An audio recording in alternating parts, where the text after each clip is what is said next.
छिद्यन्ते सर्व संशया। हमारे जीवन में जितने संशय भ्रम है वो सब समाप्त हो जाएंगे। कब? क्षीयन्ते चास्य कर्माणि। कर्माणि में बहुवचन का प्रयोग है, अर्थात तीनों प्रकार के कर्म, क्रियमान, संचित और प्रारब्ध, इसलिए कर्माणि कहा है। तीनों प्रकार के जितने भी कर्म हैं सब समाप्त हो जाएंगे, सारे कर्मों के बंधन समाप्त हो जाएंगे। कब? दृष्ट एवात्मनीश्वरे, उस परम तत्व को जानते ही। इसलिए उसको मानव शरीर से ही जाना जा सकता है। 84 लाख योनियों में जिस शरीर से जाना जा सकता है वो शरीर हम आपको प्राप्त हो गया है। अब ऐसा दुर्लभो मानुषो देहो, दुर्लभ मनुष्य शरीर आपको मिल गया। 84 के चक्कर से मौका मिला कि आपने प्रभाव से ये नहीं पाया है, ये मनुष्य शरीर प्रभु की कृपा से मिल गया है। कब हूँ कर करुणा नर देहि, कब हूँ कर करुणा नर देहि। भगवान अकारण करुण करुणा वर्णालय हैं। विशेष कृपा हम आपके ऊपर की, तब उन्होंने गिफ्ट में ये देह मनुष्य का हमें दिया। ये भगवान का दिया हुआ पुरस्कार है, कीमती तोहफा है, मूल्यवान है। आप लोग भी याद रखा कीजिए, भूल जाते हैं हम। एक प्रश्न है कि यदि ये तोहफा भगवान ने हमको दिया है तो इसका मतलब हमने भी तो हम में कोई विशेषता होगी तभी तो पुरस्कार मिला। हमारी इतने कुत्ते बिल्ली बंदर घूम रहे, उनको क्यों नहीं बना दिया मनुष्य हमारी जगह? कुछ तो हमारे अंदर विशेषता होगी तब ना, इसलिए हमको ही मनुष्य बनाया, औरों को क्यों नहीं दिया? और यदि ये कहा जाए नहीं नहीं हमारी विशेषता है, हमने अच्छे सत्कर्म किए थे इसलिए हमें मानव शरीर मिला, और अपने सत्कर्मों के बल पर यदि हम मनुष्य बने तो फिर इसमें भगवान का क्या है? वो तो हमारे कर्मों का चमत्कार है। हमने सत्कर्म न किए होते तो हमें मनुष्य शरीर मिलता ही नहीं। तो हमारे कर्म के बल पे मिला है, सत्कर्म के बल पे मिला है, तो फिर भगवान की कृपा क्या? अब भगवान की कृपा के बल पर मिला है तो हम पर ही कृपा क्यों, औरों पर क्यों नहीं? ध्यान से सुनिएगा, इस बात को यूं समझिए। हमारा जो कर्म है हम लोगों का वो निमित्त कारण है, किंतु वास्तव में जो मनुष्य शरीर मिला है उसमें भगवान की कृपा ही उपादान कारण है। मूल तो वही कृपा है। जैसे कि एक विद्यार्थी ने परीक्षा दी, 10 प्रश्न आए थे, 10 को हल करना था। उनमें कुछ प्रश्न वैकल्पिक थे, ऐसे करो या ऐसे करो, 2 में से किसी एक को करना था। विद्यार्थी बड़ा मेधावी था, उसने सारे प्रश्न हल कर दिए। जो वैकल्पिक थे 2 में से करना था उसने दोनों कर डाले, और नीचे और लिख दिया परीक्षक महोदय जिसे चाहे जांच ले, है ना। परीक्षक ने जब वो नीचे वाली पंक्ति पढ़ा जिसे चाहे जांच ले तो उनको लगा परीक्षक को कि ये बड़ा विद्यार्थी अहंकारी लगता है, हमको चुनौती दे रहा है। मेधावी तो है, मेधावी होने के साथ साथ अहंकारी है। तो फिर परीक्षक ने क्या किया, हर प्रश्नोत्तर को बहुत अच्छी तरह से चेक किया, जांचा। तो 2 में से जो एक करने थे उसने दोनों कर रखे थे, उसमें से एक में उसने गलती पकड़ ली परीक्षक ने। अब उसने तो लिखा है जिससे जो चाहो जांच लो। यदि परीक्षक का मूड खराब है, सही किए हुए उत्तर को तो काट देगा, उसको तो एक जांचना है। सही वाले को काट के जो गलत वाला है उसे जांच करके 1 नंबर देगा और विद्यार्थी को फेल कर देगा, गया काम से। किंतु यदि उसके मन में करुणा आ गई, कुछ भी हो काम तो अच्छा किया है, तो फिर क्या करेगा, जो गलत हो गया उसे काट देगा, जो सही किया उसको जांच करके उसे पास भी कर देगा। ये उसके हाथ में है, पास और फेल करना। उसी प्रकार हम सब ने अपने जीवन में कर्मों की परीक्षाएं दी हैं। ऐसा संसार में कोई प्राणी नहीं है जो ये कह सके मैंने कभी कोई पाप नहीं किया है। कितना भी सावधान हो, है संसार में कोई ऐसा वृक्ष जिसको कभी हवा न लगी हो? असंभव। छोड़िए ना, उधर जब पवन चलता है वृक्ष झूमने ही लगते हैं। तो ये विषयों की आंधी बड़ी प्रबल है। जाने अनजाने में ये न किन प्रकारेण जीव से कोई न कोई अब शुभ कर्म हो ही जाता है। यदि वो भगवान को चुनौती देने का प्रयास करे कि देख लो प्रभु, हमने ये किया वो किया, इतने यज्ञ करवाए, इतने अनुष्ठान किया, इतने पुरुषचरण किए, इतने दान पुण्य किए, इतने दीन दुखियों की सेवा करी, हमारे जीवन की कॉपी जांच लो, हम बड़े धर्मात्मा पुण्यात्मा महात्मा हैं। अब भगवान का उधर मूड खराब हो गया तो राजा नृग जैसे महादानी, सुने ना, जो कहता है आकाश के तारे गिन लो, बरसात की बूंदें गिन लो, धरती के धूल कण गिन लो, पर मैंने कितनी गायों का दान किया है ये कोई नहीं गिन सकता। बोलिए कितना बड़ा दानी होगा जो अपने मुंह से कह रहा है यावत्य सिक्ता भूमिर यावत्यो दिवितारका यावत्यो वर्षधाराश्च तावती रददास मगा।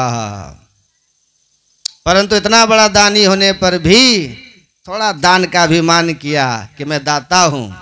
अरे दाता एक राम, भिखारी सारी दुनिया। प्रभु की कृपा से तुम्हें कुछ मिला है तो तुम दूसरों को बांट दो। अब भगवान ही तुम्हें नहीं देंगे तो तुम कहां से दोगे भाई? परंतु व्यक्ति दे करके और अहंकार करता है। मालिक ने मुनिम जी को कमल भेज दिया, जाओ माघ मेला में साधु संतों को बांटे आओ। मुनिम जी बांटने लगे, अहंकार दिखाने लगे, ओ मैंने तुम्हें कमल दिया था ना, तुम्हें 5 दिए थे ना, अब भागो यहां से। दिया किसी ने, तू तो केवल बांट रहा है और दान अहंकार ऐसे कर रहा है जैसे मैं ही कृपा कर रहा हूं। तो ये मिथ्याभिमान हुआ ना, तू अपनी तरफ से तो नहीं दे रहा है। इसलिए रहीमदास जी देते समय कभी जिसको देते उसका मुंह तक नहीं देखते, नीचे मुंह लटका के दान करते, जो सामने आ गया दे दिया। किसी ने पूछा ऐसी देनी देन जो कित सीखे वो सैन, ज्यों ज्यों कर ऊपर उठे त्यों त्यों नीचे नैन। दान का कर ऊपर उठता है और आंख नीचे झुकती है, ये देने का ढंग कहां से सीखा है? ऐसा क्यों? तो जवाब दिया देनहार कोई और है जो भेजत है दिन रैन, अलोग भरम हम पर करे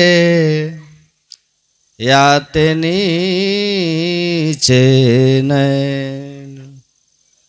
देने वाला कोई है, मेरे माध्यम से लोगों को दिलवा रहा है, लोग मेरे को दानी और दाता कहते हैं, इसलिए शर्म के मारे मेरा माथा झुका रहता है, लज्जित अनुभव करता हूं। यह है दान का ढंग।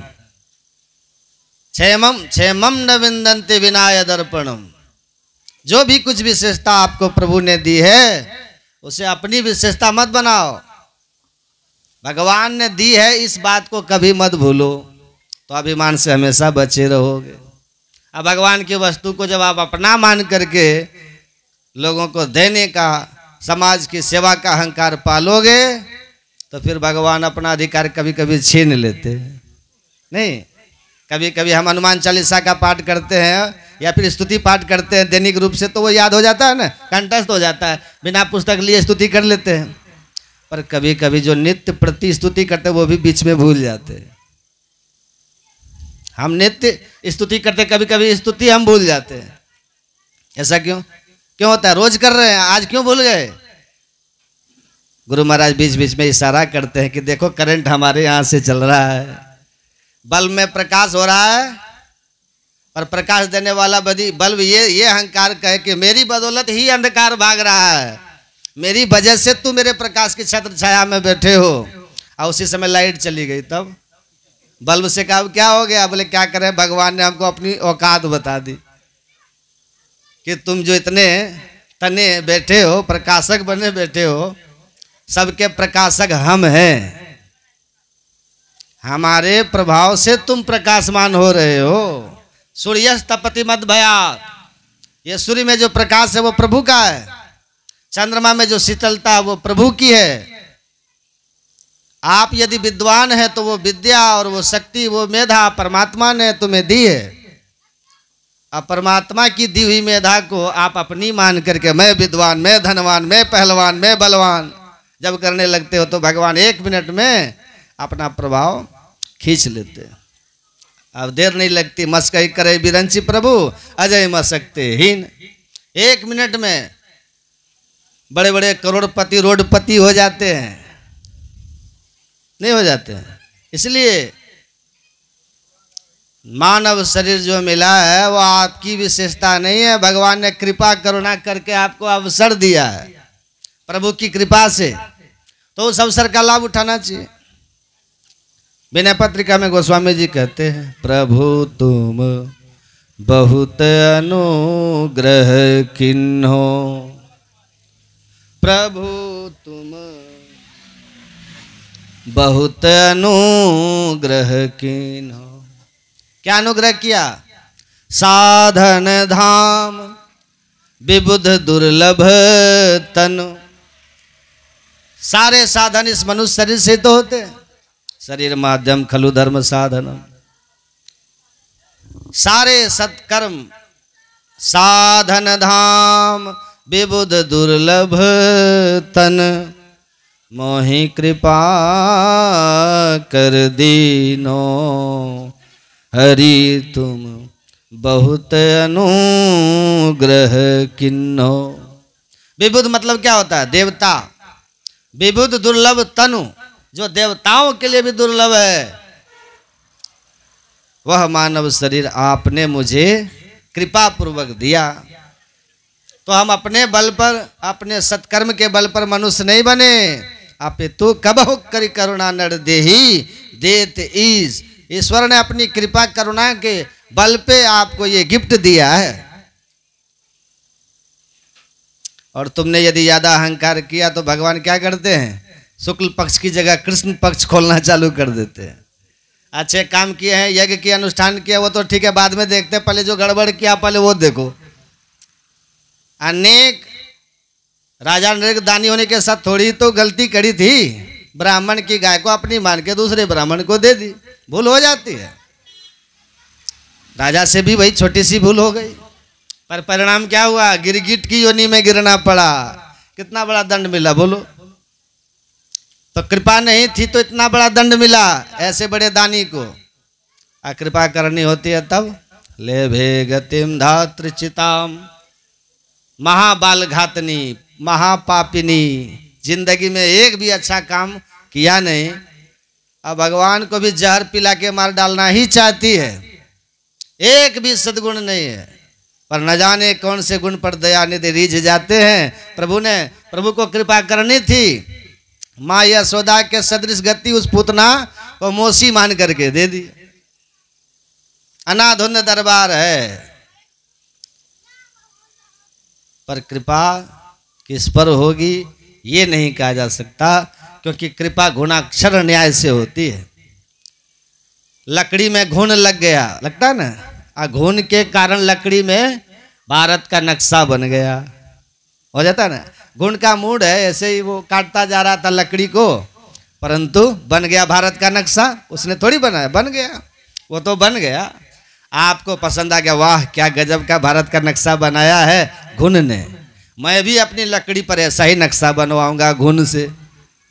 तो टनों लकड़ियां घुन में बर्बाद करवा दो, गारंटी नहीं वो भारत का नक्शा वैसा ही बन जाएगा, नहीं बन सकता। उसमें बनना था, बन गया। तुम्हारी लकड़ी पर बनेगा इसकी कोई गारंटी नहीं है।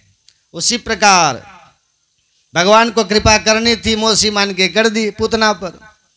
तो तुम भी यदि जहर पिलाने की कोशिश करोगे या उस जैसा दुराचार करके कहो कि हम पर भी ऐसी कृपा हो ही जाएगी, ये कानून नहीं है वहाँ, ये नियम नहीं है, ये सिद्धांत नहीं है। कानून के बल पे कईयों को फांसी की सजा मिल जाती है, पर बाद में दया याचना राष्ट्रपति के पास जाती है। अब दया पर फिर कोई कानून नहीं चलता है। राष्ट्रपति का मूड है, किसी को वो फांसी से बचा सकता है और किसी पर न करे कृपा तो आप उंगली नहीं उठा सकते कि उसको क्यों माफी मिल गई, मुझे क्यों नहीं मिली। कानून पर उंगली उठा सकते हो आप, पर कृपा पर उंगली नहीं उठेगी। ऐसे ही ऐसा करो ऐसा मत करो, ये कानून व्यवस्था है भगवान की, परंतु कभी कभी गड़बड़ करने वालों पर भगवान अपनी कृपा के बल पे कहां से कहां पहुंचा देते हैं। तो आप उस पर अब उंगली उठाओ भगवान पर कि उस पर कृपा क्यों करी, अजामिल पर कृपा क्यों करी, महापापी था, गलती से बेटे के बहाने आपका नाम ले लिया और आप रिझ गए। तो कानून पर तो आप उंगली उठा सकते हो, परंतु कृपा पर उंगली नहीं उठती। कृपा स्वतंत्र होती है, किस पर होगी कैसे होगी ये कुछ नहीं कहा जा सकता, वो उसकी मर्जी के ऊपर है। इसलिए जीव को सत्कर्म करने चाहिए। अब भगवान से फिर कितने भी अच्छे कर्म करो, भगवान से कृपा की प्रार्थना करते रहो, अन्य तो अच्छे कर्म करने वाले भी धराशाही हो जाते हैं। और जो कृपा का सहारा लेके चलते वो गड़बड़ करने वाले भी बहुत ऊंचाई पकड़ लेते हैं। बोल भक्तवत्सल भगवान की। इसीलिए मानव शरीर कृपा से मिला है, सत्कर्म करते हुए भगवान की कृपा का हमेशा तत्तेनुकंपम सुसमीक्षमाम, भगवान की कृपा की प्रतीक्षा करते रहिए। बड़े बड़े सिद्ध महात्मा दिन रात सत्कर्म साधना में संलग्न रहने पर भी वाणी से यही कहते हैं, मौसम कौन कुटिल खलकामी। गुरु महाराज कहते हैं ना, है नहीं फिर भी कह रहे हैं। क्यों कह रहे हैं कि हमारे सत्कर्म कितने भी सही, परंतु यदि आपने कृपा नहीं की तो हमारी बात बनने वाली नहीं है। इसलिए सत्कर्म करते हुए भी कृपा की कांक्षा रखनी चाहिए। इसलिए भक्त वत्सल भगवान को कहा जाता है। वत्स मतलब क्या होता है, बछड़ा, और वत्सला माने गाय। गाय जब अपने सद्यो शिशु को जन्म देती है, सद्य शिशु नन्हा सब बछड़ा, तो पूरा शरीर उसका शरीर मल से लिपटा रहता है। वो ठीक से खड़ा भी नहीं हो पाता, बछड़ा चल नहीं सकता, मलाच्छन्न रहता है। पर गौ माता उसके प्रति इतना प्रेम करती है, इतना वात्सल्य करती है कि चाट चाट करके उसका सारा मल साफ कर देती है और एकदम उसे निर्मल बना देती है। उसी प्रकार माया का गुलाम बन के ये जीव प्रकृति प्रपंच में पड़ करके मलिन हो गया है। अब भगवान का जब वात्सल्य उमड़ता है तो भगवान सोचने लगते क्या करें, मेरी माया इतनी बलवती है, उस बेचारे को पटक दिया, गिरा दिया और अपने प्रपंच में लपेट लिया। ये प्रपंच है तो आखिर के हमारे ही फैलाया हुआ। तो फिर भगवान अपनी कृपा और करुणा की जिह्वा से वो समस्त पाप पंख का प्रक्षालन करके जन्म कोटि अघनाश ही तब ही सब पापों को साफ कर देते हैं। सूत जी कहते हैं, ऋषियों, मनुष्य के जीवन का उद्देश्य ही यही है, भगवत भक्ति। खाना पीना सोना ये मनुष्य का जीवन का लक्ष्य नहीं है, ये तो जीवन की यात्रा के साधन है। आप घर से चले थे प्रयागराज तो बोरिया बिस्तर लेकर के खान पान का कुछ नाश्ता पानी सब संग में लेके चले, और नाश्ता पानी बहुत सुंदर है। अब बैठ के अब खाने में इतने मस्त हो गए कि प्रयागराज जाना ही भूल गए। जगह बहुत प्यारी लगी, भोजन भी बहुत स्वाद आ रहा था, भैया तो यहीं खाओ, यहीं तान दुपट्टा सो जाओ। और उधर पता चला कुंभ खत्म हो गया, यहाँ आप सोते ही रास्ते में घूमते ही रह गए। तो आप लक्ष्य भ्रष्ट हो गए ना। आए थे हरि भजन को, होटल लगे कपास, चले थे कुछ करने के लिए, करने लगे यहाँ कुछ और है? तो ये मार्ग भ्रमित हो गए ना, पथ भ्रष्ट हो गए। तो आपको भगवान ने मनुष्य शरीर दिया है अपनी प्राप्ति के लिए। 84 लाख योनियों में केवल मनुष्य है जो अपनी मेधा शक्ति के प्रयोग से उस परम तत्व को जान सकता है, उस प्रभु को पा सकता है। जानवर क्या जानेंगे, वो तो खाएंगे पिएंगे सोएंगे, इससे ज्यादा उनका विवेक काम नहीं करता है। भोग भोगने में मनुष्य से ज्यादा पशु कुशल होता है, हमसे ज्यादा खाता है, हमसे ज्यादा बच्चे होते हैं, नहीं होते हैं। तो भोग भोगने से ही कोई महान नहीं हो जाते। तो मनुष्य की इतनी महिमा क्यों है? बोले एक ही विशेषता है कि मनुष्य जो कर सकता वो पशु पक्षी नहीं कर सकते। भगवान ने एक विशेष विवेक बुद्धि मनुष्य को दी है, जिससे वो जीवन रहस्य को जान सकता है, जिसको जानने के बाद आना जाना ही हमें साइकिल खत्म हो जाता है, स्वरूपस्थ हो जाता है। तो जीवस तत्व जिज्ञासा, मनुष्य का जीवन उसी तत्व को जानने के लिए मिला है, न कि खाने पीने के लिए, मौज मस्ती के लिए। आहारार्थम कर्म कुर्यात् मनुष्यः, आहारम कुर्यात् प्राण संहारणार्थम, प्राणाः संहारयाः तत्व जिज्ञासनार्थम, तत्वं ज्ञात्वा यस्य भूयो न जन्मः। आहारम कुर्यात् मतलब हर व्यक्ति कर्म काय के लिए कर रहा है कि खाए पिए मस्त रहे, कुछ करेंगे नहीं तो खाएंगे क्या। हर व्यक्ति कहता महाराज क्या करें, पापी पेट का सवाल है, ये पेट के लिए गोरख धंधे करने पड़ते। तो हम लोग कर्म काय के लिए कर रहे हैं, ताकि पेट भर के भोजन मिले। आहारम कुर्यात्, आहारार्थम कर्म कुर्यात् मनुष्य, मनुष्य आहार के लिए कर्म करता है। तो प्रश्न किया कि आहार क्यों करते हो, बोले आहारम कुर्यात् प्राण संहारणार्थम। आहार नहीं करेंगे तो प्राण कैसे बचेंगे। अन्नमय कोश का ये शरीर है, खा करके ही तो जिंदा रहेंगे, खाने को नहीं मिला तो भूखे मर जाएंगे भाई। इसलिए आहारम कुर्यात् प्राण संहारणार्थम, प्राणों की रक्षा के लिए आहार करते हैं। तो प्रश्न उठा प्राणों की रक्षा क्यों करते हो, बोले प्राणाः संहारयाः तत्व जिज्ञासनार्थम। बोले प्राणों की रक्षा करेंगे ताकि शरीर ठीक रहेगा। आज शरीर जब प्राणों के द्वारा संचालित हो रहा है तो प्राण रहेंगे तो जीवन रहेगा, और जीवन रहेगा तभी तो उस तत्व को हम जान पाएंगे। तत्व जिज्ञासनार्थम, तत्व को जानने के लिए हम प्राणों की रक्षा कर रहे हैं। तो तत्व क्यों क्यों जानना चाहते हो भाई, बोले तत्व को इसलिए जानना चाहते हैं कि तत्वम जिज्ञास्यम ये न भूयो न जन्म। तत्व की जिज्ञासा इसलिए रखते हैं क्योंकि यदि जिस दिन हमने उस तत्व को जान लिया उसके बाद न भूयो न जन्म, जन्म मरण के चक्कर से हम हमेशा के लिए छुटकारा पा जाएंगे। जब तक उस परम तत्व को नहीं जाना तब तक पुनरपि जननम पुनरपि मरणम पुनरपि जननी जठरे शयनम, बार बार तुम्हें माँ के गर्भ में आना पड़ेगा, जन्म लेना पड़ेगा, फिर दुनिया के झंझट में पड़ना पड़ेगा, फिर दोबारा मरना पड़ेगा। मृत्यु में बड़ी भयंकर पीड़ा होती है और जन्म के समय भी बड़ी दुस्सह पीड़ा होती है। बच्चा जब जन्म लेता है ना तो इतनी भयंकर उससे वेदना होती है कि कभी बेहोश भी हो जाता है। तो सोचिए जन्म के समय कितना, माँ के गर्भ में 9 महीने रह करके कितना कष्ट भोगा। गर्भवास सम्मम दुखम न भूतो न भविष्यति, गर्भ में कष्ट भोगा, फिर जन्म के समय महाकष्ट भोगा, और फिर जीवन भर। बच्चा बचपन में कितना कष्ट भोगता है बच्चा।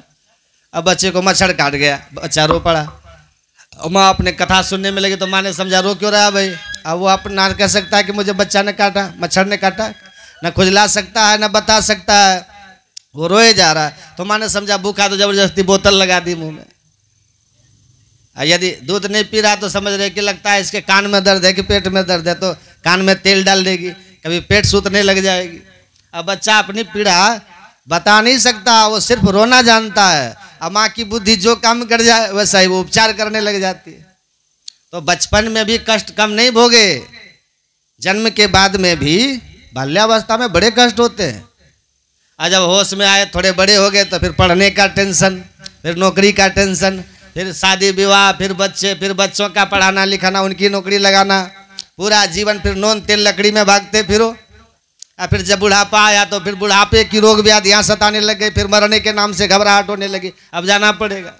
तो ये संसार का ये चक्र चल रहा है, और इस चक्र से बाहर तभी निकल पाओगे जब उस परम तत्व को जान जाओगे। बिना ऋतिक ज्ञानान मुक्ति ही, अपने आप को जाने बिना, उस तत्व को समझे बिना आप मुक्त होने वाले नहीं। 2 पाटन के बीच में साबुत बचा न कोई, जन्म मरण की। जैसे चाक पुराने जमाने में माताएं पिसती थी ना चकिया, सब पिस जाता था उन दोनों पाटों के बीच में। परंतु कभी कभी 2 पाटों के बीच में भी लोग बच जाते हैं, दाना बच जाता है। कौन, बोले जो बीच में उसकी धुरी होती है उससे जो चिपका रहता है वो बच जाता है। और गेहूं तो सब पिस गए, बचा कौन, बोले जो उस केंद्र से जुड़ा हुआ था वो बच गया। उसी प्रकार से जन्म मरण के चक्कर में सब पिस रहे हैं, पर जो इस जन्म मरण की जो धुरी है, उस परमात्मा जो एकमात्र सबका संचालन करने वाले हैं, उससे मदन उस ईश्वर के चरणों से जो जुड़ गए, उस संसार के जन्म मरण के पिसने से अपने आप को बचा लेते हैं। इसलिए भगवान कहते हैं मामेव ये प्रपद्यन्ते, मेरी शरण में आ जाओ तो बच जाओगे, अन्य तो जन्म मरण के इस चाकी में तुम भी पिस जाओगे। बोलिए श्री। तो अनादि काल से पिस रहे हैं, जितने जन्म हो गए कुछ पता नहीं, कितनी बार मर गए कुछ ठिकाना नहीं। भाई जितनी बार पैदा उतनी बार मरे भी तो होंगे, तो हजारों बार पैदा हो चुके हैं, हजारों बार मर चुके हैं। तो अब की बार कुछ ऐसा करके जाओ कि एक बार अब जो मरे तो दोबारा फिर कभी मरना ना पड़े, और अब की बार जो जन्म लिया सो लिया, दोबारा फिर लेना नहीं पड़े। और ये केवल मनुष्य शरीर से ही संभव है। और यदि इस बार चूक गए तो फिर 84 के चक्कर में गोता खाते फिरोगे, न जाने किस किस योनि में भटकते फिरोगे। मनुष्य शरीर में तो फिर भी हम समझदार हैं, ठाट बाट से रह रहे हैं। बैल बन गए तो क्या करोगे? आजकल तो बैलों की बहुत भयंकर ही दुर्दशा है, किसी काम के ही नहीं रह गए। कुत्ता बिल्ली चूहे बंदर कुछ भी बने, खाना खाने का ठिकाना न, सोने का ठिकाना, न जाने कैसे कैसे भटकते फिरोगे। तो भगवान की कृपा से मनुष्य बने हैं, तो कुछ ऐसा उस तत्व को जान के जाओ ताकि दोबारा आपको इस चक्कर में न पड़ना पड़े। तो तत्वम जिज्ञासम ये न भूयो न जन्म। बिना मेहनत के, बिना प्रयास के कोई कीमती वस्तु मिल जाए तो हम उसकी कीमत समझते ही नहीं। मेहनत करके बहुत परिश्रम के साथ जो वस्तु मिलती है ना, तब उसकी हम कीमत समझते, नहीं तो नहीं समझते। तब हमको उसकी कीमत समझ में आती। कोई गाड़ी आपको गिफ्ट कर दे तो फिर आप उसका कोई ध्यान नहीं रखोगे, दान किया, पड़ा हुआ पड़ा, खड़ी है। परंतु आप अपने खून पसीने की कमाई से खरीद के जब लाओगे वही गाड़ी, तो महाराज बार बार पोछा मारोगे, चमकती रहे, बड़ी मेहनत से लाए, हमारा जिंदगी का सपना था गाड़ी खरीदेंगे। गधा घोड़ा ऊंट बैल जो घूम रहे हैं उनसे पूछो मानव शरीर की क्या महिमत है। आपको फ्री में मिल गया इसलिए आपको पता नहीं। नेक नेक बात से आत्महत्या करने को, मरने को तैयार हो जाते हैं लोग। लेकिन जिसको मनुष्य शरीर नहीं मिला ना, उनसे पूछिए जाके कितनी कीमती शरीर है। भूल ही जाते हैं कि मर गए तो दोबारा ये शरीर मिलेगा क्या। बैल बन गए, खेत में जुतोगे, गाड़ी में चलोगे, डंडे ऊपर से पड़ेंगे, मूसी का मुंह में लगा होगा, न अपने मन से खा पाओगे, न अपने मन से घूम पाओगे। तब मानव कीमत समझ में आएगी। इसलिए आप और हम बड़ भागी हैं, भगवान की कृपा का अनुभव कीजिए। पृथ्वी में जहां खोदिए वहीं पानी निकल सकता है। ये बात अलग है कि कहीं 500 फीट पे है तो कहीं 50 फीट पे है तो कहीं 5 फुट पे ही निकल जाता है। उधर गंगा पार में 10 फीट में निकल जाता है ना। पर विडंबना तो उस व्यक्ति की है जो 5 फुट खोद के पानी निकाल सकता है। इतना ऊपर पानी का स्तर है, पर फिर भी प्यासे मर रहा है कि क्या करे। भगवान ने पानी की भी कोई व्यवस्था ही नहीं की, पर 5 फुट नहीं खोदना चाह रहे, क्या प्यासा मर रहे हैं। भाई 500 फुट नीचे खोदने वाली बात है तो समझ में आती है कि क्या करें, इतना हम पर साधन नहीं है जो गहराई तक हम खोद पाए। पर मात्र 5 फुट पे पानी निकल सकता, फिर भी तुम प्यासे मर रहे हो। उसी प्रकार 84 लाख योनियों में सर्वश्रेष्ठ शरीर मनुष्य का, मानवों में भी सर्वश्रेष्ठ ऐसे उत्तम शरीर पाकर के भी यदि आपने ब्रह्म साक्षात्कार नहीं किया तो आपकी सबसे बड़ी भारी हानि है। मनुष्य शरीर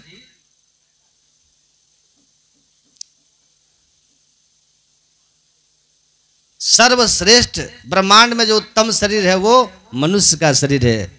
और पाकर के भी आप केवल नॉन तेल लकड़ी के पीछे ही भागते रहे, वैराग्य जगत से नहीं होता। ब्रह्म प्राप्ति, ब्रह्म साक्षात्कार के लिए आपके जिज्ञासा ही नहीं जगी, तो इतना उत्तम शरीर पाना बेकार सिद्ध हो जाएगा, व्यर्थ हो जाएगा। किसी ने लोहा, भाई भगदड़ मची तो किसी ने लोहा छोड़ दिया, उसके बाद उसके पास लोहा ही था। कोई लकड़ी का काम करता, उसने लकड़ी छोड़ दिया। पर तुम्हारे पास तो हीरा था, हीरा छोड़ के भाग गया। सबसे बड़ी हानि तो तुम्हारी हुई ना। लोहा लकड़ी तो बात छोड़ दीजिए, उनका हानि तो उनकी भी हुई, पर उतनी बड़ी भारी हानि नहीं हुई जितना हीरा छोड़ने वाले की हानि हुई। वो तो अमूल्य निधि थी जो आपने छोड़ दी। उसी प्रकार अन्य शरीरधारी यदि ब्रह्म की ओर माने ब्रह्म साक्षात्कार की ओर उनकी प्रवृत्ति नहीं है, तो हानि तो है पर उतनी ज़्यादा नहीं है, क्योंकि अभी उतनी ऊंचाई तक वो पहुंच भी नहीं पाया। पर तुम तो सृष्टि के सर्वोच्च पद पर पहुंच के भी, मनुष्य शरीर प्राप्त करके भी थोड़ी देर की बात और थोड़ी हिम्मत और दिखाई होती तो निकल जाते। साधन धाम मोक्ष कर द्वारा, पाई न जही परलोक सवारा। मोक्ष के दरवाजे पे आप खड़े हैं, केवल बाहर निकलने की देर है। दरवाजे से भी आप वापस लौट आए तो आपसे बड़ा भागा कौन होगा, है? एक बार एक अंधा घुस गया भव्य भवन में, बहुत बड़ा भवन था, सत्संग भवन था। अंधा घुस गया पर दरवाजा एक ही था। ध्यान से सुनिएगा, सत्संग संपन्न हुआ, सब लोग उठ के चल दिया। अब अंधा जब चला सबसे बाद में, कि भीड़ हट जाए तो आराम से निकलेंगे, अंधा बाद में अकेला रह गया। अब उसको भ्रम हो गया कि दरवाजा किधर है, दिग्भ्रम हो गया।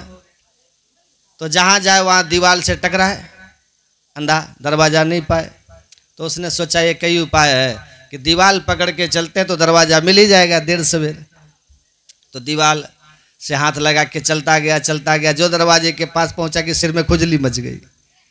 सो खुजलाता भी गया और चलता भी गया, 2 कदम के दरवाजा छूट गया। सिर खुजलाने के चक्कर में एक बार दरवाजा छूटा तो फिर पूरे भवन का दोबारा चक्कर काटना पड़ा। अभी डमना देखो, जब जब दरवाजे पर पहुंचता तभी उसके सिर में खुजली सताने लगती है, और तभी वो खुजाना चालू करता है, उसी वक्त उसका दरवाजा बार बार छूट जाता है। यही हालत हम लोगों की है। इस भवाटवी के भवन में भटकते फिर रहे हम जीव, पुनरपि जननम पुनरपि मरणम पुनरपि जननी जठरे शयनम। ये संसार चक्र में घूमते घूमते कब हो कर करुणा नर देही, देते इस बिनु हेतु सनेही। प्रभु ने कृपा करुणा करके नर शरीर प्रदान कर दिया, तो साधन धाम मोक्ष कर द्वारा है। अब मानव देह के द्वार पर पहुंच के आप इस भवाटवी से बाहर निकल सकते हैं, परंतु खुजली का मतलब विषय सुख। ये संसार के विषय जो विष के तुल्य हैं पर लगते बड़े मीठे हैं। भव्य भुजंग ने काटा है ना, इसीलिए जहर भी हमें मीठा लग रहा है। अब विषय में अनुराग होने के कारण ये विषयों की ऐसी खुजली सताती है कि उसी खुजलाने के चक्कर में ये नर शरीर व्यर्थ सिद्ध हो जाता है। सारा जीवन संसार के विषय भोग में इतने मस्त रहे कि जिस उद्देश्य से नर शरीर प्रभु ने दिया था उसे भूल ही गए। और फिर बाद में पश्चाताप प्रायश्चित ही मात्र रह जाता, पछतावा रह गया। सिर धुन धुनी पछता है, फिर पछताए होत क्या जब चिड़िया चुग गई खेत, प्रायश्चित ही रह जाएगा और कुछ नहीं।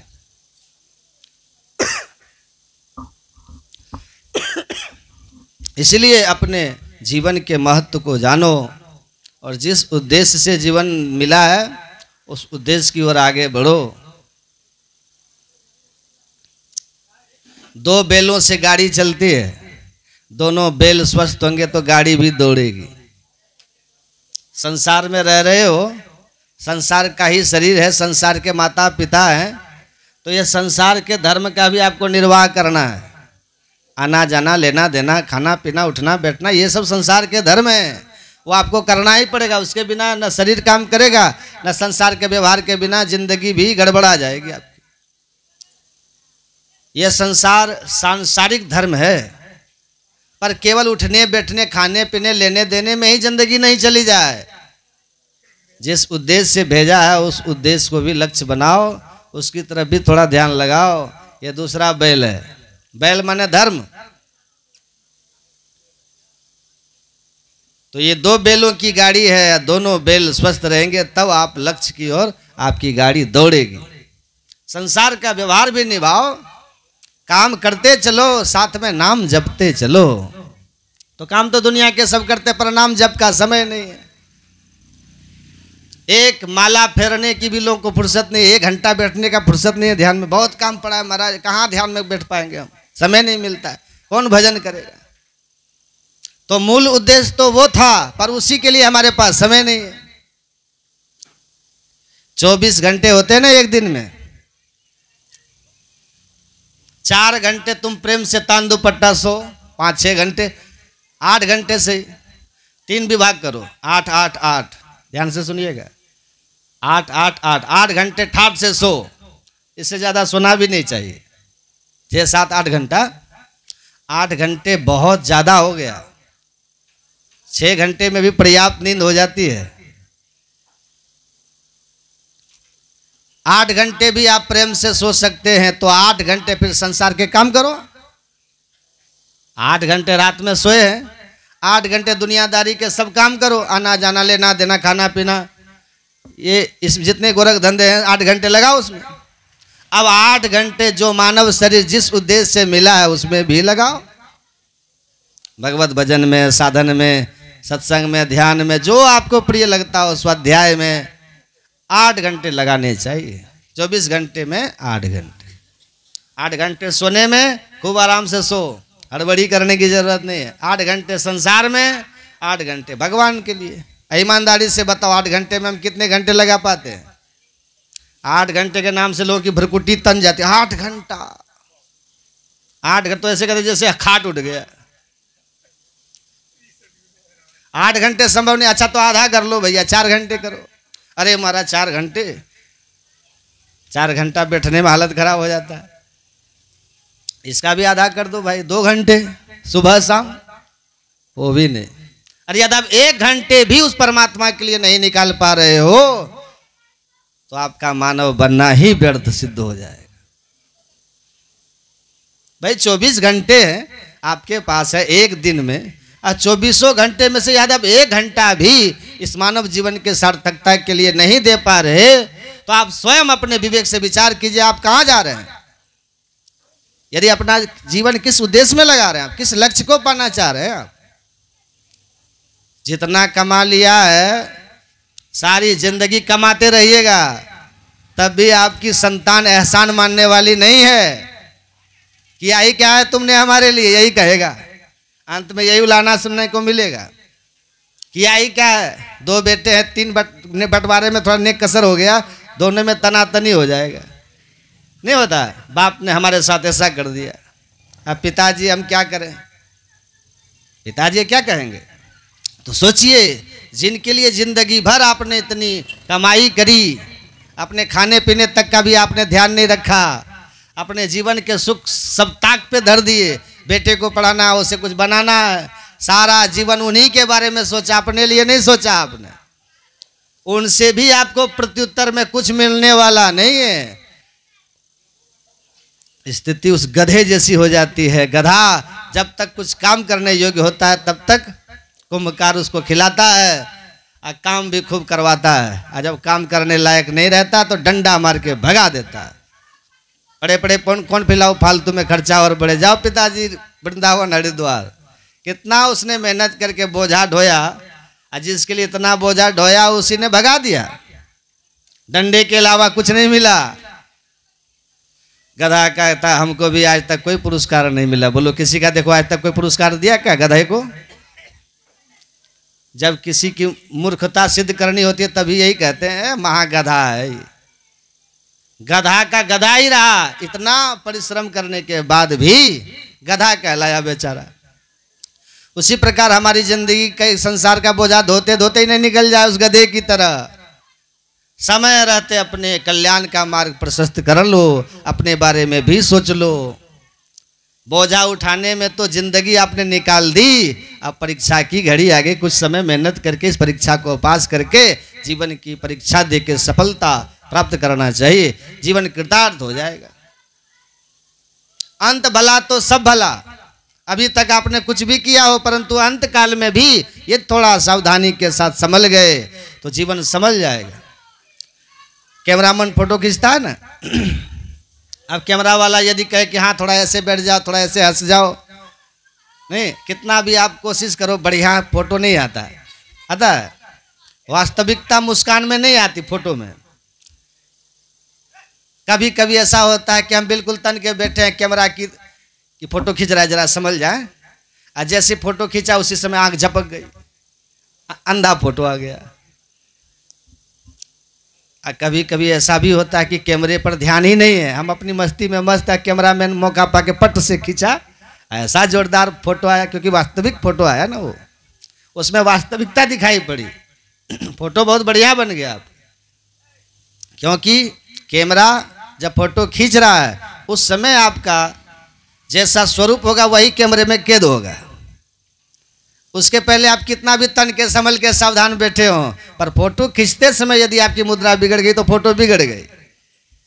उसी प्रकार जीवन में आप कितने भी सावधान रहे हों, परंतु प्राणांत काल में यदि आपका चिंतन बिगड़ गया, आपके विचार बिगड़ गए, तो सारी जिंदगी चौपट हो जाएगी। सारे धर्मानुष्ठान धरे रह जाएंगे। जड़ भरत जी ने खूब साधन किया था, मरते समय मृग का ध्यान किया तो मृग ही बन गया।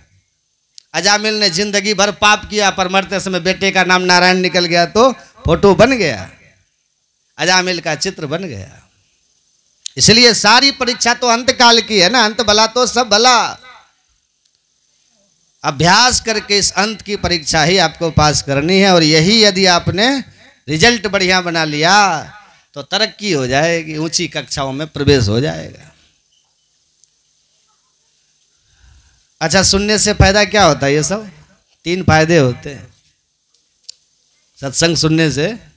कौन कौन से फायदे होते हैं? सबसे पहले शिवदम वास्तव वस्तु वेद्यम। इस सत्संग को सुनने से वास्तव वस्तु का बोध हो जाता है। वेद्यम वास्तव मत्र वस्तु शिवदम। वास्तव वस्तु क्या होती है? वास्तव शब्द के 3 अर्थ होते हैं। वास्तवो जीव, वास्तवे माया, वास्तवम जगत। जीव, जगत और माया ये वास्तव के नाम से जाने जाते हैं। तो जीव का स्वरूप क्या है, जगत का स्वरूप क्या है, माया का स्वरूप क्या है, ये तुम जान जाओगे सत्संग से। जानने से क्या होगा? बोले शिवदम, तुम्हारा कल्याण हो जाएगा। शिव मतलब कल्याण। कल्याण हुआ कि नहीं हुआ कैसे पता चलेगा? बोले तापत्रयोन्मूलनम। कल्याण तो मरने के बाद जब होगा तब होगा। जीते जी सत्संग सुनने से तुम्हारे जीवन के 3 ताप समाप्त हो जाएंगे। तापत्रयोन्मूलनम, केवल थोड़ी देर के लिए शांत नहीं होंगे। उन्मूलनम, हमेशा के लिए। जैसे वृक्ष को काट दो तो हो सकता है पानी पा करके फिर अंकुरित हो जाएगा, पर उखाड़ के फेंक दो तो फिर अब अंकुरित होने वाला नहीं, क्योंकि जड़ ही उखड़ गया। उसी प्रकार तापत्रय का तात्कालिक निदान नहीं है, तापत्रयोन्मूलनम। 3 तापों का सर्वथा उन्मूलन हो जाता है। मतलब इन 3 तापों की आत्यंतिक निवृत्ति हो जाती है, हमेशा के लिए खत्म। बस इतना ही होता है कि और भी होता है। और क्या होता है? बोले सद्यो हृदय वरुध्यते कृत भी। सत्संग सुनने से, इच्छा करने मात्र से सद्य हृदय अवरुध्यते, वो ईश्वर परमात्मा आपके अंदर अवरुद्ध हो जाएंगे। विराजते नहीं कहा है, ईश्वर परमात्मा विराजमान हो जाते हैं। सद्यो हृदय वरुध्यते, विराजमान नहीं होंगे बल्कि अवरुद्धते, कैद हो जाएंगे। विराजमान होने में कैद होने में कितना अंतर है? आप लोग सब यहाँ विराजमान हैं, कोई भी बात याद आई तो तुरंत धीरे से उठे और खिसक लिए।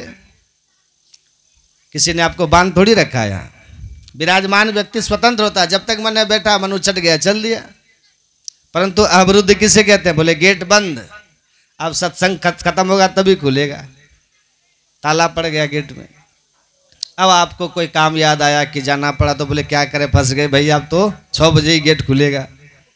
अब कोई कहे भाई जल्दी आओ, बहुत जरूरी काम है। बोले क्या करें, आए कैसे, हम तो फंस गए सत्संग में, गेट बंद है। तो मतलब क्या हुआ? चाहते हुए भी आप यदि नहीं निकल पा रहे तो आप अवरुद्ध कहे जाएंगे। जेल में, यदि जेल में कैदी भी रहता है और जेलर साहब भी रहते हैं, पर जेलर साहब विराजमान है, जब मौज आके उठ के चल देंगे, पर कैदी नहीं चल सकता, इसलिए वो अवरुद्ध है, कैद है। तो भगवान हृदय में सुरता के आके विराजमान नहीं होते, बल्कि अवरुद्ध थे। भक्त भगवान को अपने हृदय में कैद कर लेते हैं, अवरुद्ध कर देता है। किसके हृदय में कैद होते हैं भगवान? बोले शुश्रूषुभि श्रुतुमिक्षतभि। सुनने की इच्छा करने वाले श्रोता के हृदय में परमात्मा अवरुद्ध हो जाते हैं। इसके सुनने की इच्छा करने मात्र से ईश्वर अवरुद्ध हो जाते हैं। फिर सुनते क्यों नहीं? भगवान को पाना यदि इतना सरल है सत्संग सुनने की बात छोड़ दीजिए, सुनने की इच्छा का संकल्प करते हृदय में अवरुद्ध हो जाते हैं परमात्मा। तो लोग सुनते क्यों नहीं फिर सत्संग? तो शुश्रूषभी का विशेषण है कृत भी, सुकृत भी। जब तक आपका सुकृत मतलब पुण्य, जब तक आपका पुण्य प्रबल नहीं होगा तब तक आपके मन में सत्संग सुनने की इच्छा ही पैदा नहीं होगी। जन्मांतरे भवेत पुण्यम तदा भागवतम लभेत। जब पूर्व जन्मों के पुण्य प्रबल होते हैं तब आपके मन में सुनने की उत्कंठा जागृत होती है कि हम भी सत्संग सुनेंगे। भाई जब सुनने की इच्छा बलवती हो जाए तो समझ लो पुण्य जागृत हो रहा है। अपुण्य यदि जागृत नहीं है तो कान पे भी कथा होती रहेगी तो भी कोई नहीं आने वाला, बगल वाला भी नहीं आएगा। फोन करके बुलाने की कोशिश करोगे, एक थोड़ा देर के लिए आ जाओ, तो जवाब मिलेगा भैया तुम्हें सत्संग सुन लो, हमको मरने की भी फुर्सत नहीं है। तो जब तक शुभ कर्म आपका प्रबल नहीं होगा तब तक कितनी भी सुलभ हो सत्संग, बगल में भी होगा सामने भी होगा तब तक आप सुन नहीं पाइएगा। इसलिए सत्कृत भी शुश्रूष भी, मतलब जो सुकृति होगा, पुण्यात्मा जो होगा, उसी के भीतर सत्संग सुनने की उत्कंठा जागृत होगी। और जब उत्कंठा हृदय में जगती है तो हृदय में ईश्वर परमात्मा अवरुद्ध हो जाते हैं। करदम जी के 9 बेटियां और 1 बेटा था। 9 बेटियां करदम जी के जो हुई वो ब्रह्मा जी के संकल्प से जो 10 ऋषि प्रकट हुआ था उसमें नारद जी को छोड़ के शेष जो 9 ऋषि थे उनके साथ करदम जी ने अपनी 9 बेटियों का विवाह कर दिया था। 10वीं संतति के रूप में साक्षात भगवान कपिल रूप में प्रकट हुए थे। करदम और देवहूति जैसा दिव्य दाम्पत्य जिनका होता है उसके घर में भगवान की 9धा भक्ति 9 पुत्रियों के रूप में प्रकट हो जाते हैं। एक भक्ति जीवन में आ जाए तो भगवान भागे चले आते हैं। जब 9धा भक्ति कन्या बन के आ गई तो भगवान को तो फिर आना ही पड़ेगा ना। इसलिए सिद्धेश्वर भगवान कपिल रूप में प्रकट हुए थे। करदम जी तो बेटियों का विवाह करा के चले गए, घर में केवल मैया और बेटा 2 ही रह गए। एक दिन एकांत में माँ देवहूति ने भगवान कपिल से प्रश्न किया, बेटा निर्विन्ना नितराम भूमन असत इंद्रियतर्षणाः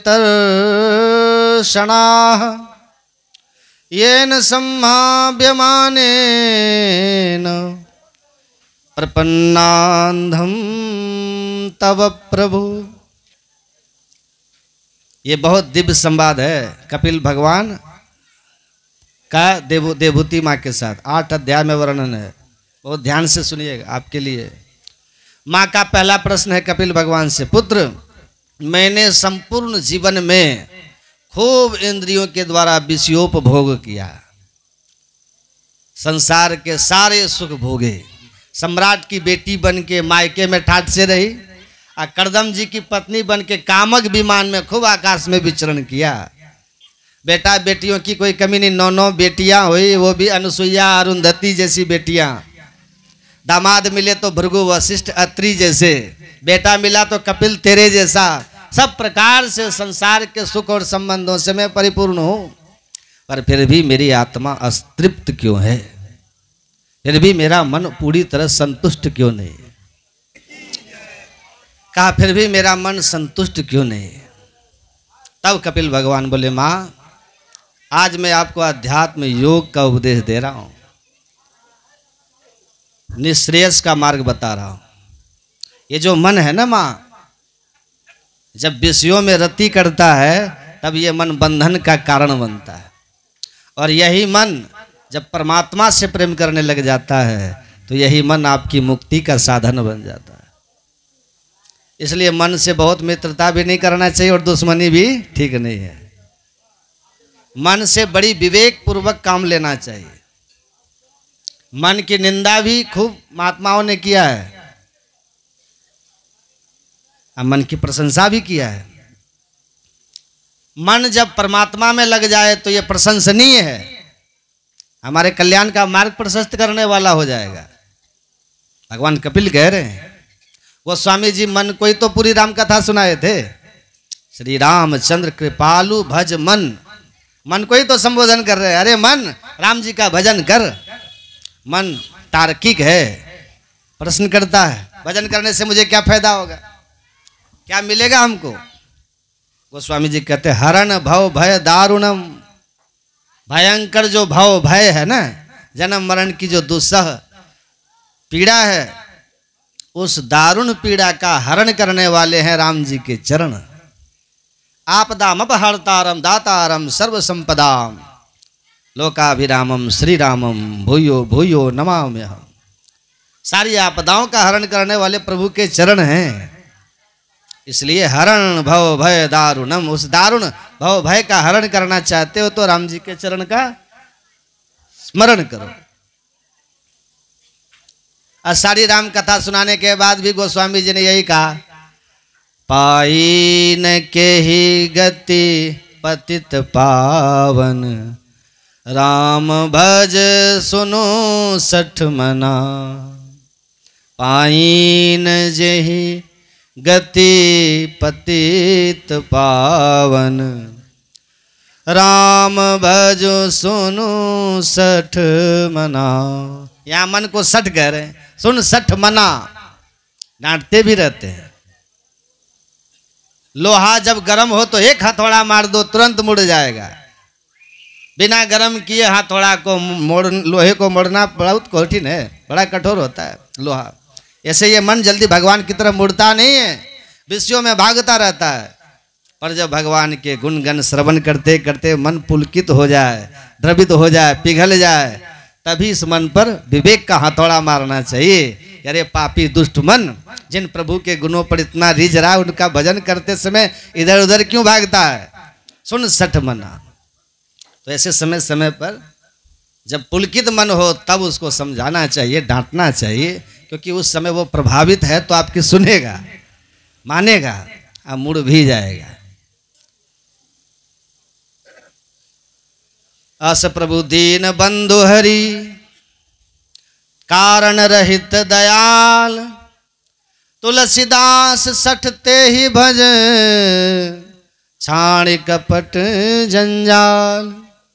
ऐसे समय समय पर गोस्वामी जी मन को कितना डांटते रहते। तुलसीदास सठ, सठ संबोधन मन को कर रहे हैं। अरे सठ मन ते ही भज, ऐसे राम जी का भजन कर, जो कारण रहित दयाल, जो कारण ही कृपा करने वाले हैं, करुणा वरुणाले हैं।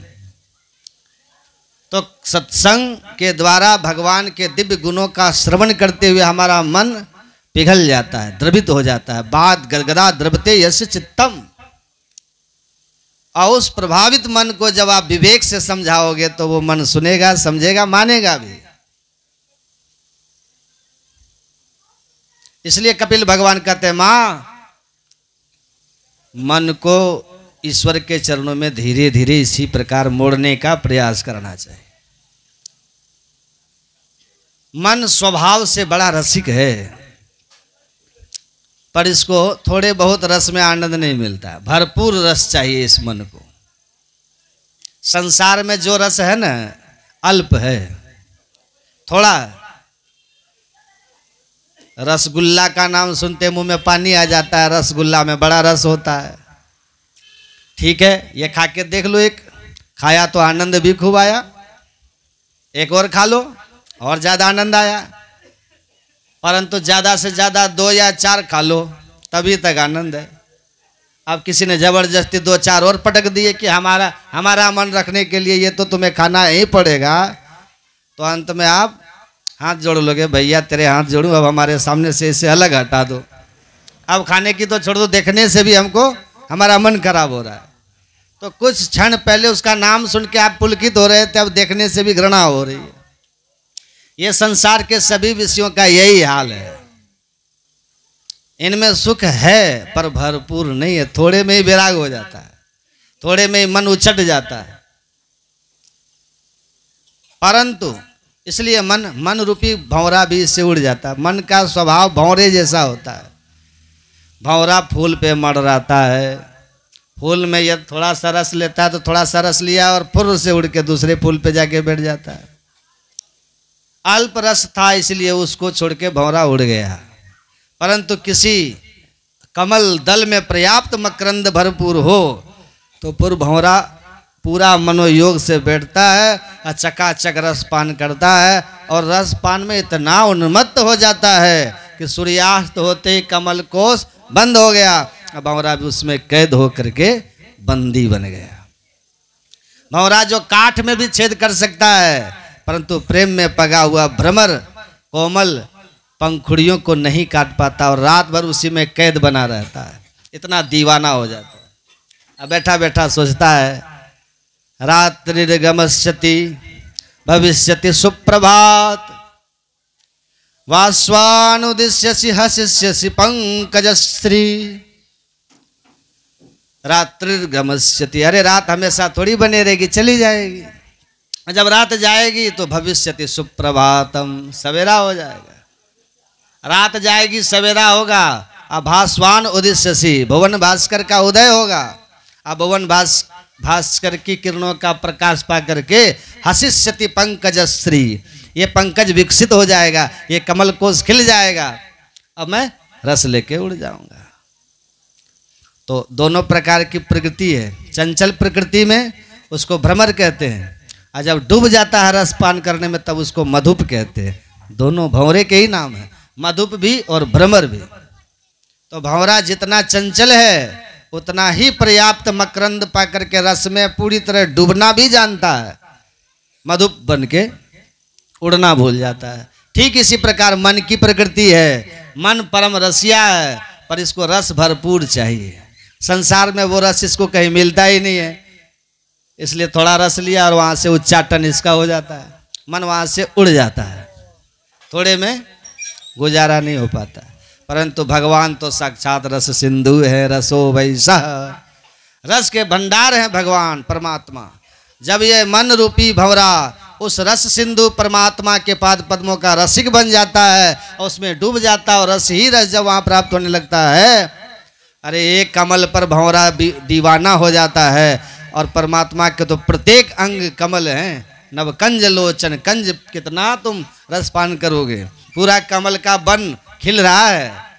तो पर्याप्त रस मकरंद को पा करके ये मन हमेशा हमेशा के लिए प्रभु में विलीन हो जाता है।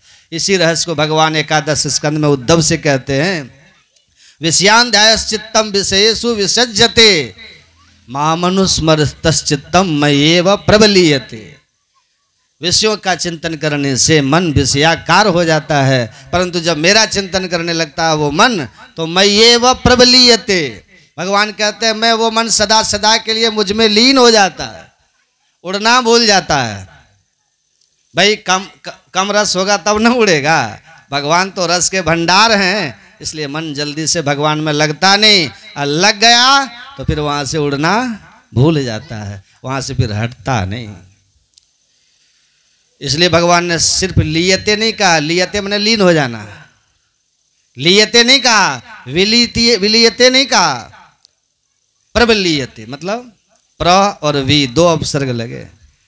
मय्येव प्रबलीयते, प्रबलीयते शब्द का प्रयोग किया भगवान ने, मतलब हमेशा हमेशा के लिए वो मन मुझ में लुप्त हो जाता है, डूब जाता है। इसलिए कपिल भगवान कहते हैं, मां धीरे धीरे मन को ईश्वर से जोड़ो। तो जोड़ने का तरीका भी तो बताओ बेटा, कैसे जोड़ें? भगवान कहते हैं सबसे सरल तरीका बता रहा हूं मां, सरल उपाय। क्या? बोले जिनका मन भगवान से जुड़ गया हो तुम उन्हीं के साथ जुड़ जाओ, जहां वो जुड़े हैं वहां तुम्हें भी जोड़ देंगे। नहीं, हमारा मन सीधा भगवान में नहीं लगता, तो किसी का तो मन लगता ही होगा। जिसका मन भगवान में लगा हो तुम उसके साथ में लग जाओ। जुआरी के साथ लग जाओगे तो जुआरी बन जाओगे, खिलाड़ी के साथ लग जाओगे तो खिलाड़ी बन जाओगे, हैं? नेताजी के साथ जुड़ जाओगे तो नेताजी हो जाओगे, और संतों के साथ जुड़ जाओगे तो संत बन जाओगे। इसलिए कबीर साहब ने कहा, संतन के संग लाग रे तेरी अच्छी बनेगी, संत भगवान की। तो कपिल भगवान ने बड़ा सरल साधन बतलाया मां, कि जिनका मन भगवान से लग गया हो तुम उन्हीं के साथ में लग लो। बिजली का तार जो पकड़ लिया उसे तो करंट लग ही जाएगा। और तुम तार को भले ही मत पकड़ो, पकड़ने वाले को ही पकड़ लो, तुम्हें भी भरपूर करंट लग जाएगा। ऐसे आप भगवान को नहीं पकड़ पा रहे तो जिसने भगवान को पकड़ रखा तुम उसी को पकड़ लो, तुम्हें भी करंट मिल जाएगा। तब प्रश्न उठता है कि ऐसा कौन, ऐसा कोई संत मिले मेरा तार प्रभु से जोड़े, ऐसा कोई संत मिले, ऐसा कोई संत मिले, ऐसा कोई गुरु मिले, मेरा तार प्रभु से जोड़े, ऐसा कोई संत मिले। ऐसा कौन है? संत मिल भी जाए तो हम कैसे पहचानेंगे कि ये मिले हुए संत हैं? ये भगवान से जुड़े हुए संत हैं। असली घी से नकली घी ज्यादा खुशबू मारता है, ज्यादा आकर्षक लगता है। असली हीरे से नकली हीरा ज्यादा चमकता है, ज्यादा लाइट मारता है। ऐसे असली महात्माओं से नकली महात्मा ज्यादा आकर्षक लगते हैं। तो हम कैसे समझे कि कौन असली कौन फर्जी? कालनेमी रावण भी तो साधु बन के समाज में छल करने आया था, तो आज भी कोई कम थोड़ी है। पहचान क्या है? 5 लक्षण भगवान कपिल बता रहे। तितिक्षवः कारुणिकाः सुहृद सर्वदेहिनां अजात शत्रवः शान्ताः साधवः साधुभूषणा। ध्यान से सुनिए, अब खत्म कर रहे हैं। पहला लक्षण तितिक्षवः, महात्मा बड़े सहनशील होते हैं, तितिक्षु होते हैं, द्वंद्वों को सहन करने वाले। माला पहना दो तो बढ़िया प्रसन्न, धक्का मार के भगा दो तो भी प्रसन्न। मान अपमान दोनों जिनके लिए समान, ऐसे तितिक्षु होते हैं। पहला लक्षण कारुणिका। दूसरा लक्षण उनमें करुणा बहुत ज्यादा होती है, लक्षण बता रहे हैं। तीसरा लक्षण सुहृद सर्वदेहिनाम, जितने देहधारी है सब उन्हें अपना सुहृद, मतलब सब अपने परिवार के नजर आते, सब अपने बांधव दिखाई पड़ते। अजात शत्रुवः, चौथा स्वप्न में भी किसी को अपना शत्रु नहीं मानते। भोजन करते समय कई बार हमारे दांतों से जीभ कट जाती है, नहीं? किसी ने कहा भाई क्या हो गया? बोले साहब जीभ कट गई। हरे राम राम राम। किसने काटी? बोले इन दांतों से कट गई। अच्छा, अब अगला व्यक्ति यदि आपको दांतों के विरुद्ध भड़काने की कोशिश करे, भाई तुम्हारे दांत बड़े दुष्ट हैं, एक बेचारी एकलौती जिब्या, अबला, जिहवा, सुकुमारी, ये पापी लोग 32 उस घेर के खड़े हैं उसको, जहां मौका मिला नहीं कि उस अबला पर हमला किया नहीं। आप बोले हाँ सब ठीक कह रहे हो, 5 बार पहले भी कट चुकी थी। अरे राम राम, इतने दिनों से दुष्ट पापी अत्याचार कर रहे हैं उस बेचारी पर, और तुम सब सहन कर रहे हो? उखाड़ के फेंक दो आज दांतों को। कितना भी आपको जोशीला भाषण सुनाया जाए, बताया जाए, उकसाया जाए, तो क्या आप हथौड़ा लेके दांतों को तोड़ोगे? कभी नहीं तोड़ने वाले, क्योंकि सबको विवेक है कि बुरे भले जैसे भी हो पर है तो अपने ही। तोड़ेंगे तो दर्द तो अपने को ही होना है, किसी दूसरे को थोड़ी होगा। तो जिह्वाम क्वचित संगसते तदभि तद वेदनायाम कतमाय कुप्पेत। यदि जिह्वा दांतों से कट जाएगी तो उसकी वेदना पर आप किस पर क्रोध करोगे? क्योंकि मारने वाले काटने वाले दांत भी तुम्हारे ही हैं।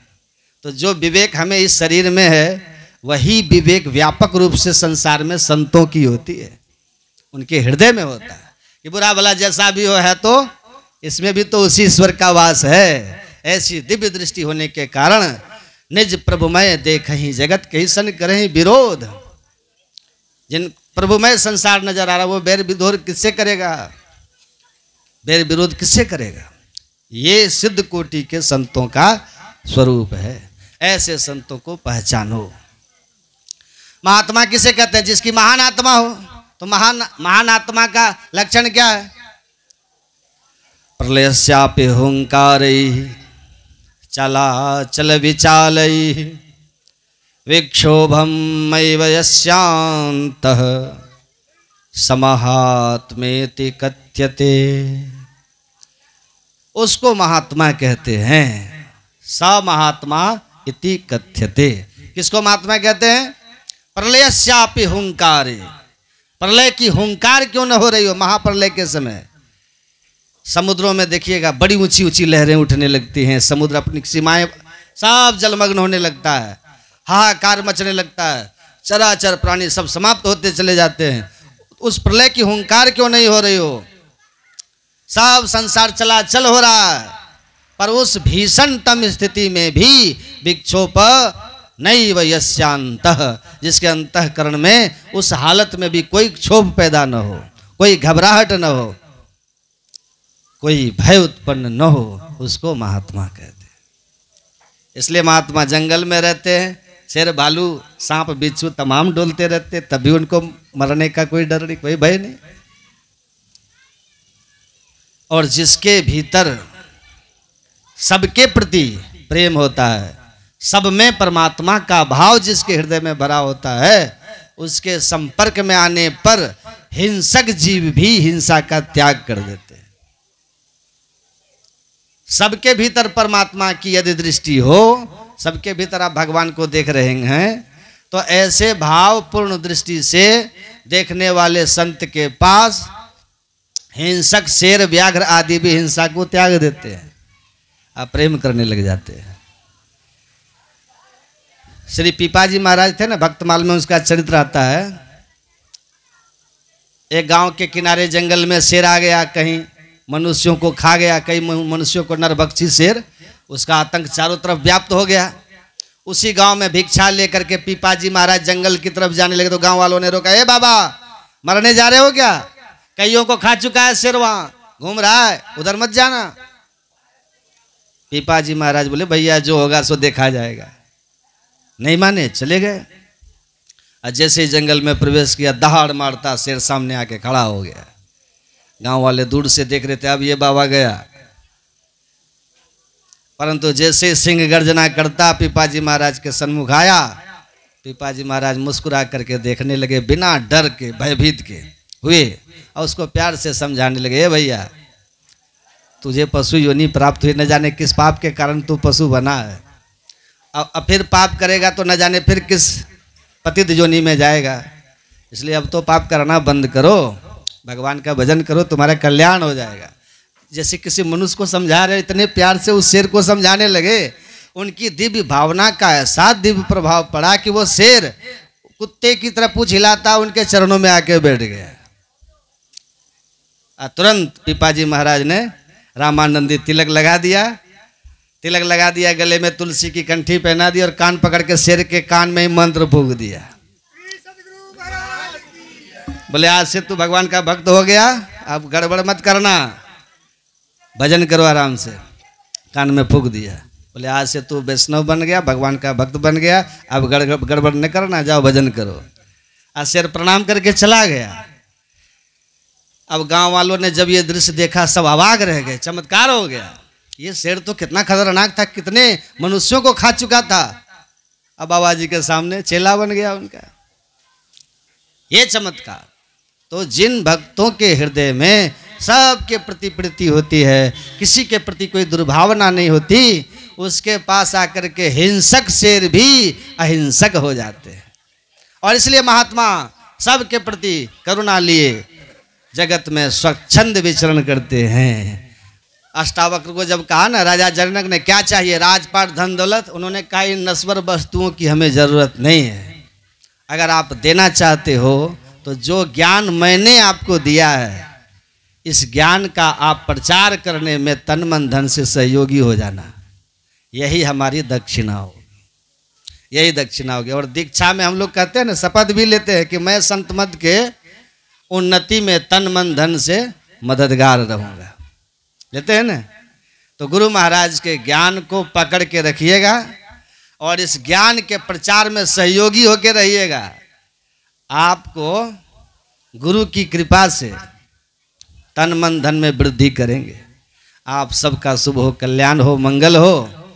और जो लोग भी सत्संग में आए, सब के सब गुरु महाराज के कृपा के पात्र हैं। हमारे आदरणीय श्री दयानंद जी, जिनके प्रयास से यहाँ उनके आवास में इनके परिजनों ने, उनके पिताजी है ना, पिताजी, मैं तो नाम भी नहीं जानता, क्या नाम है? शिवधारी पंडित जी, इनके लिए भी, इनके पुत्र के लिए भी आप सब लोगों का बहुत बहुत धन्यवाद। अवश्य जान लीजिए कि ये जो सत्कर्म यहाँ पर हुआ है ना, ज्ञान यज्ञ हुआ है, तो गुरु महाराज बैठे बैठे प्रसन्न हो रहे होंगे, क्योंकि खुश हो रहे होंगे, क्योंकि इनके ज्ञान का प्रचार हो रहा है।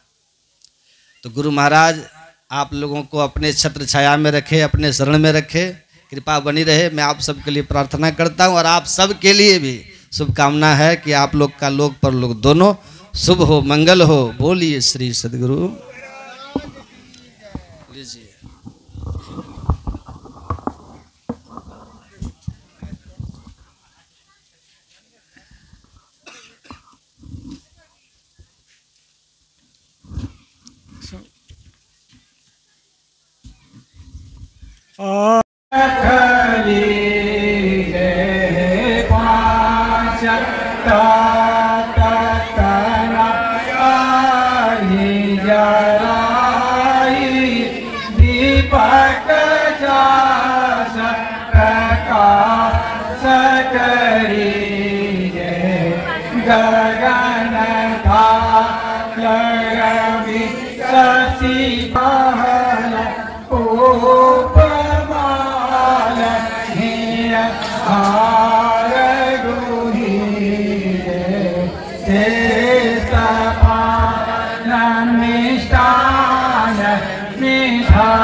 आधार पर राखे गुरु पर आगम रस पीरे गंगा करत गुरु धामा उलटी तुलसी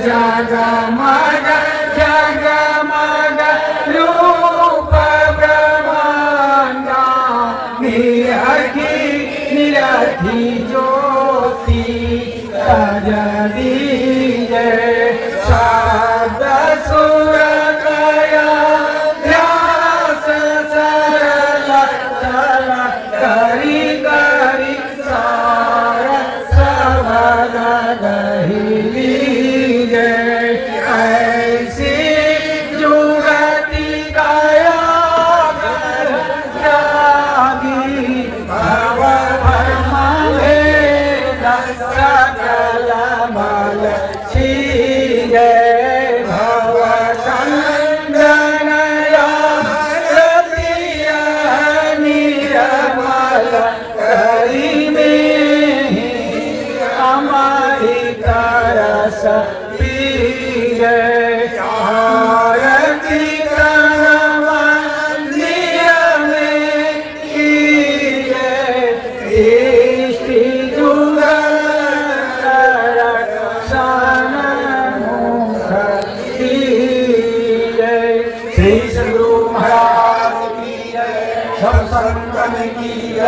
सत्संग महापुरुष की जय। जय गुरु महाराज।